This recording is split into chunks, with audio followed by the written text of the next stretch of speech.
Hello everyone. तो आज हम लोग पढ़ने वाले हैं प्लांट किंगडम क्लास 11 चैप्टर 3। सो इसके अंदर हम लोग आज के वीडियो के अंदर हम लोग पढ़ेंगे कि आर्टिफिशियल क्लासिफिकेशन सिस्टम क्या होता है, उनके ड्रॉबैक्स क्या थे, और नेचुरल क्लासिफिकेशन सिस्टम क्या होता है, और अगर फॉसिल एविडेंस ना हो तो कैसे क्लासीफाई किया जाएगा। तो सबसे पहले हमारे पास आया था आर्टिफिशियल क्लासिफिकेशन सिस्टम। इसके अंदर जो साइंटिस्ट थे उन्होंने मॉर्फोलॉजिकल कैरेक्टर्स देखे थे। मॉर्फोलॉजिकल कैरेक्टर्स देख के उन्होंने किसी भी स्पीसीज, किसी भी ऑर्गेनिज्म को क्लासीफाई किया था। तो artificial classification system was the earliest classification. उन्होंने ग्रॉस सुपरफिशियल कैरेक्टर्स देखे थे, जैसे कि उनका हैबिट, कहाँ पे रहते हैं, डेसिडियस पेरेस फॉरेस्ट में रहते हैं, कहाँ पे, मतलब कैसा उनका हैबिटाट है। उसके बाद कलर देखा था कि लीव्स का कलर क्या है, शेप क्या है, नंबर्स कितने हैं, एक पेड़ पे कितने पत्तियां लगी हैं। अगर आप क्लासीफाई करेंगे किसी चीज़ को तो एक किसी पेड़ पे कितनी पत्तियां होती हैं और किसी दूसरे पेड़ पे अलग पत्तियां होती हैं, तो आप सिर्फ पत्तियों का कलर और शेप देख के उनको क्लासीफाई नहीं कर सकते हो। अगर आप ऐसे क्लासीफाई करोगे तो आप क्लोजली रिलेटेड स्पीसीज़ को भी अलग अलग रख दोगे। बहुत ज़्यादा कम कैरेक्टर्स के साथ आप किसी भी चीज़ को क्लासीफाई कर पाओगे। अगर ह्यूमंस में ही देखा जाए तो डिफरेंट कलर पाए जाते हैं, डिफरेंट ऑर्गेनिजम्स के, मतलब डिफरेंट शेड्स हैं ह्यूमंस में भी। उस अकॉर्डिंग आर्टिफिशियल क्लासिफिकेशन के बहुत ज़्यादा ड्रॉबैक्स हो गए थे। और एंड्रोशियम स्ट्रक्चर को देख के लिनियस सर ने क्लासीफाई किया था। एंड्रोशियम स्ट्रक्चर, किसी भी प्लांट का एंड्रोशियम स्ट्रक्चर देख के कार्लस लीनियस वही साइंटिस्ट जिन्होंने बायनॉमियल नॉमेनक्लेचर दिया था, अपने बायोलॉजिकल क्लासिफिकेशन में पढ़ा था इनके बारे में। तो artificial classification mainly based on morphological characters कि उनका कलर कैसा है एंड ऑल। आर्टिफिशियल क्लासिफिकेशन के अंदर ही एंड्रोशियम स्ट्रक्चर भी देखा गया था। अगर आपसे सवाल पूछा जाए, क्वेश्चंस आए कि एंड्रोशियम स्ट्रक्चर देख के किस क्लासिफिकेशन में और किस साइंटिस्ट ने दिया था, तो एंड्रोशियम स्ट्रक्चर देख के आर्टिफिशियल क्लासिफिकेशन में लीनियस सर ने दिया था। इसके ड्रॉबैक्स आते हैं। दे separated closely related species because they were based on few characters. जैसे इनकी लीव्स और शेप कलर देख के इनको किया गया था, तो उन्होंने क्लोजली रिलेटेड स्पीसीज को भी अलग अलग रख दिया था। और इन्होंने इक्वल वेटेज दिया था वेजिटेटिव एंड सेक्सुअल कैरेक्टर्स को। अब सेक्सुअल कैरेक्टर्स को ज़्यादा वेटेज देना चाहिए था क्योंकि वो और ज़्यादा अच्छे से क्लासीफाई करते हैं, पर इन्होंने इक्वल वेटेज दिया था वेजिटेटिव और सेक्सुअल कैरेक्टर्स को। That's why vegetative character not acceptable था। अब नेक्स्ट हमारे पास आता है नेचुरल क्लासिफिकेशन सिस्टम हुआ। ये अगर कहीं भी वर्ड आए नेचुरल एफिनिटीज़, अगर नेचुरल एफिनिटीज़ आपको वर्ड कहीं भी दिख जाए तो आँख बंद करिएगा और लगा दीजिएगा नेचुरल क्लासिफिकेशन सिस्टम।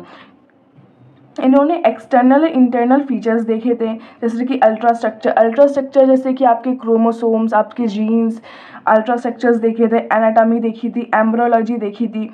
और नेचुरल क्लासिफिकेशंस के अंदर आपके इंटरनल फीचर, एक्सटर्नल फीचर दोनों देखे गए थे। Classification for flowering plants were given by George Bentham and Joseph Dalton Hooker. ये आपने बायोलॉजी क्लासिफिकेशन में पढ़ा था कि स्पीसीज वगैरह किसने दी थी एंड ऑल करके। तो जोसेफ बेंथम एंड हुकर ने फ्लावरिंग प्लांट मतलब एंजियोस्पर्म, फ्लावरिंग प्लांट के अंदर क्लासीफाई किया था जॉर्ज बेंथम और जोसेफ हुकर ने। फाइलोजेनेटिक क्लासिफिकेशन सिस्टम आता है नेक्स्ट हमारे पास। फाइलोजेनेटिक मतलब इवोल्यूशन, फाइलो मतलब इवोल्यूशन से कनेक्टेड। इन्होंने इवोल्यूशनरी रिलेशनशिप को देखा था। ये मोस्टली एक्सेप्टेबल था क्योंकि इवोल्यूशन के थ्रू कोई चीज़ अगर क्लासीफाई की जाए तो वो परफेक्ट होती है। तो इन्होंने इवोल्यूशनरी रिलेशनशिप देखा था, मोस्टली एक्सेप्टेबल था। और अगर देखते हैं कि कोई चीज़ सेम टैक्सोन से आती है तो उनका सेम एंसेस्टर होंगे। अगर सेम टैक्सॉन है, जैसे कि लॉयन है, लॉयन का फिर हमें ये पता है कि इनका जीनस फिर पार्डस होगा ही, मतलब इनका एंसेस्टर सेम होंगे। तो फाइलोजेनेटिक क्लासिफिकेशन में ये आता है। नेक्स्ट हमारे पास आता है source to resolve difficulties in classification, especially when there is no fossil evidence. अगर कोई फॉसिल एविडेंस ना मिले, मतलब जैसे कोई भी फॉसिल चीज़ ना मिलती है कि कोई प्लांट का फॉसिल नहीं मिला है या फिर किसी एनिमल का फॉसिल नहीं मिला है, तो उसके उन विदाउट एविडेंस को हम लोग कैसे क्लासीफाई करेंगे। तो हमारे पास सबसे पहले आता है न्यूमेरिकल टैक्सोनॉमी। इसके अंदर numbers and code are assign to all observable characters and data are then proceed. Number and codes, कोई भी कैरेक्टर इन्होंने लिया है तो उनको एक डिफरेंट टाइप्स के डाटा और कोड्स में किया है। जैसे कि कोड प्रोवाइड कर दिया किसी को, किसी कैरेक्टर को स्टार से डिनोट कर दिया, किसी को कोमा से डिनोट कर दिया, मतलब डिफरेंट टाइप्स के कोड्स यूज़ किए गए हैं ऑर्गेनिज्म को कैरेक्टराइज करने में। फिर every character is given equal importance and at a time hundreds of characters are considered. हर एक कैरेक्टर को इक्वल इंपॉर्टेंस दिया है इन्होंने और एक बार में हंड्रेड्स ऑफ कैरेक्टर को कंसिडर किया गया है। उसके बाद होता है साइटोटैक्सोनॉमी। साइटो का मतलब ही होता है सेल, किसी भी क्रोमोसोम सेल या बिहेवियर देख के उसका किसी क्लासीफाई करना। तो cytotaxonomy gives cytological information like chromosome number, structure and behaviour. किसी भी मतलब क्रोमोसोम नंबर कितना है, उनका स्ट्रक्चर कैसा है, तो उस अकॉर्डिंग साइटोटैक्सोनॉमी यूज़ की गई। कैमो का मतलब होता है केमिकल, कैमो का मतलब ही होता है केमिकल। वर्ड अपने आप बता देता है कि उसका मतलब क्या है। सो कैमो का मतलब होता है केमिकल। तो based on chemical constituent of organism, अगर प्लांट्स में देखा जाए, क्योंकि प्लांट्स को भी क्लासीफाई किया गया है, तो अगर प्लांट्स में देखा जाए तो प्लांट्स में मोस्टली पिगामेंट्स देखे जाते हैं कि पिगामेंट्स क्लोरोफिल ए है, बी है, सी है, कौन सा पिगामेंट यूज़ है। तो वैसे ही केमिकल कॉन्स्टिट्यूएंट ऑफ ऑर्गेनिज्म देखा गया। अब हम सबको पता है कि प्लांट किंगडम को बांटा गया है 5 पार्ट्स में। थैलोफाइटा जिसको एल्गी भी बोलते हैं, इनके अंदर कोई भी रूट लाइक, स्टेम लाइक कुछ भी ऐसा बना नहीं था, इसलिए इनको थैलोफाइट मतलब सिंपल बॉडी, ठीक है। थैलाफाइट, ब्रायोफाइट, टेरिडोफाइट, जिम्नोस्पर्म और एंजियोस्पर्म। प्लांट किंगडम को 5 पार्ट में बांटा गया, एल्गी, ब्रायो, टेरिडो, जिम्नो और एंजियो। जो थैलोफाइट, ब्रायोफाइट और टेरिडोफाइट थे, ये सीडलेस प्लांट इनके अंदर रखे गए। सीडलेस प्लांट को क्रिप्टोगैम्स भी बोला जाता है। तो थैलोफाइट, ब्रायो और टेरिडो को सीडलेस प्लांट्स रखे गए जिनको क्रिप्टोगैम्स भी बोलते हैं। वहीं पे जिम्नो और एंजियो के अंदर आए सीडेड प्लांट, जिनके अंदर सीड प्रेजेंट होते हैं, इनको फेनेरोगैम्स बोला गया। नेक्स्ट हम लोग पढ़ेंगे उनका डिवीज़न।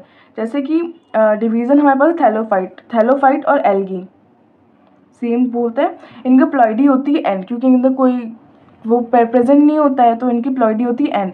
वेस्कुलर टिश्यूज इसके अंदर एब्सेंट होते हैं। पहली बार वेस्कुलर सिस्टम देखा गया था टेरिडोफाइट्स के अंदर। तो जितने भी टेरिडोफाइट्स के ऊपर हैं, उन सब के अंदर वेस्कुलर टिश्यूज हो गई एब्सेंट। इनके अंदर सेक्स ऑर्गन्स होते हैं, वो नॉन जैकेट होते हैं।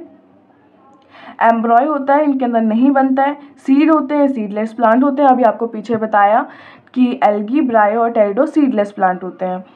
सो नेक्स्ट देखते हैं हम लोग ब्रायोफाइट के अंदर भी प्लॉइडी होती है एन। वस्कुलर टिश्यूज एब्सेंट होते हैं। सेक्स ऑर्गन जैकेटेड होते हैं। एम्ब्रॉय इनके अंदर बन जाता है। और ये सीडलेस होते हैं, ये आपको बताया। टेरिडोफाइट अब ऑर्गेनिजम्स आ गए जिनके अंदर वस्कुलर टिश्यू बन गया था, यहाँ पे प्रेजेंट होना शुरू हो गए थे। इनकी प्लॉइडी होती है 2n और सेक्स ऑर्गन जैकेटेड होते हैं। एम्ब्रॉय फॉर्म हो जाता है और ये भी सीडलेस होते हैं। एल्गी, ब्रायो, टेरिडो सीडलेस प्लांट होते हैं, याद रखिएगा। क्रिप्टोगैम्स बोलते हैं इनको। नेक्स्ट हमारे पास आता है जिम्नोस्पर्म की प्लॉइडी भी 2n होती है। इनके अंदर वेस्कुलर टिश्यू प्रेजेंट होता है और इनके ऑर्गन्स भी जैकेटेड होते हैं और एम्ब्रॉय बनता है इनके अंदर, और इनके अंदर नेक्ड सीड होती हैं। अभी आपने पीछे पढ़ा था कि जिम्नो और एंजियो में नेक्ड सीड होती हैं। सीड मतलब सीडेड प्लांट होते हैं। अब सीडेड प्लांट में भी क्या होते हैं, इनके अंदर नेक्ड सीड प्रेजेंट होती है, इनके अंदर फ्रूट के अंदर इनक्लोज होती हैं सीड। सो जिम्नो और एंजियो के अंदर सीड होती हैं, ये सीडेड प्लांट होते हैं। वहीं पर एंजियोस्पर्म की प्लॉइडी होती है 2n, वेस्कुलर टिश्यू इनके अंदर प्रेजेंट होता है, सेक्स ऑर्गन जैकेटेड होते हैं और एम्ब्रॉय बन जाता है, और इनके जो सीड होते हैं वो इनक्लोज होते हैं फ्रूट के अंदर। जैसे जिम्नोस्पर्म के अंदर फ्रूट के नेकेड होते हैं, फ्रूट के अंदर सीड नहीं होते हैं, वहीं पे अगर एंजियोस्पर्म में देखते हैं तो फ्रूट्स के अंदर होते हैं सीड्स। तो इसको याद करने का तरीका है, वस्कुलर टिश्यू सबको पता होता है टेरिडोफाइट्स में बनना शुरू हुए थे। तो टेरिडोफाइट्स के ऊपर जितने भी और जो हैं एल्गी और ब्रायो, उनके अंदर वस्कुलर टिश्यू एब्सेंट होंगे, बाकी नीचे प्रेजेंट होंगे। नॉन जैकेटेड सीड और सेक्स ऑर्गन सिर्फ थैलोफाइट्स के अंदर मतलब एल्गी के अंदर होते हैं, और एम्ब्रॉय भी सिर्फ नॉट फॉर्म्ड होता है एम्ब्रॉय भी सिर्फ नॉट फॉर्म्ड होता है थैलोफाइट और एल्गी के अंदर, बाकी सब में एम्ब्रॉय बनता है। बाकी आपने पीछे पढ़ाई है सीडलेस प्लांट्स, आपको पता है एल्गी, ब्रायो, टेरिडो होते हैं, बाकी जिम्नो, एंजियो सीडेड प्लांट होते हैं। तो आज का लेक्चर यहीं ख़त्म करते हैं, और मैं अपनी जीमेल आईडी नीचे कमेंट बॉक्स में और डिस्क्रिप्शन में दोनों में डाल दूँगी। अगर आपको कुछ सजेशन प्रोवाइड करना है या कोई क्वेश्चन आस्क करना है तो आप मेरे को जीमेल कर सकते हैं। कोई भी क्वेश्चन हो या किसी भी रिलेटेड हो, आप क्वेश्चन कर सकते हैं। Thank you and have a nice day.